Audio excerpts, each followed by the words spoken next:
Hi అండి, అందరికీ నమస్తే. నా పేరు జ్యోతి. ఈ వీడియో వచ్చేసి చిలకడ దుంపతో నేను ఒక మంచి చిన్న చిన్న దోశలాగా వేసాను అనమాట పిల్లలకి. ఇది పిల్లలకి పెడితే చాలా మంచిది, హెల్త్కి. వెయిట్ గెయిన్ అవుతారు చక్కగా. వారంలో ఒక 2 టైమ్స్ అయినా సరే పెడితే చాలా మంచిది. అది ఎలా చేశానా అనేది మీకు ఈ చిన్న వీడియోలో చూపిస్తాను. ఎక్కడ స్కిప్ చేయకుండా చూడండి. ఈ ప్రాసెస్ అంతా ఇప్పటి వరకు చూసారు కదా.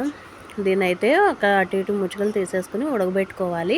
ఉడకబెట్టుకున్న తర్వాత ఒక 3 విజిల్స్ వచ్చాక దీన్ని తొక్కలు తీసేసుకుని ఒక స్పూన్ బెల్లం, ఒక 2 స్పూన్లు బియ్యం పిండి మెత్తగా మ్యాష్ చేసుకునేది ఉంటుంది కదా, దాంతో నలిపేసుకోండి. లేకపోతే చేతితోటైనా ఓకే.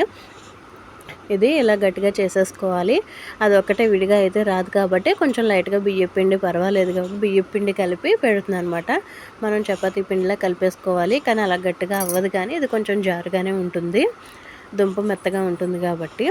అది కలిపి పక్కన పెట్టేసుకున్నాము.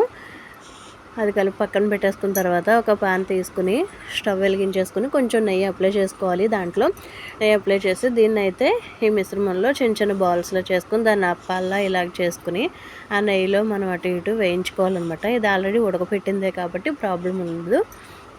అంటే డైరెక్ట్ అలా ఉడకబెట్టిందే తినరు కాబట్టి మనం ఇలా చేసి పెడుతూ ఉండొచ్చు. వాళ్ళకి నచ్చుతుంది ఖచ్చితంగా. మా అమ్మాయి కూడా ఇష్టంగా తింటుంది. మా అమ్మాయికి చిలకడ దుంపల్లో కూడా మీకు 2 రకాలు ఉంటాయి. అవి తెల్లవి, రెడ్ కలర్వి. రెడ్వి మంచివి తెల్లవ కన్నా. కొంచెం మీరు స్టార్టింగ్లో చూసారు కదా ఫోటోలో, అలా ఉంటుందన్నమాట. అలా రెడ్ కలర్లో ఉన్న చిలకడ దుంపలు అయితేనే మంచిది పిల్లలకి. అవే పెట్టండి, మామూలువి అయితే వద్దు. అవి ఎక్కువ బలం కాదనమాట, అరగదు గమ్ముని.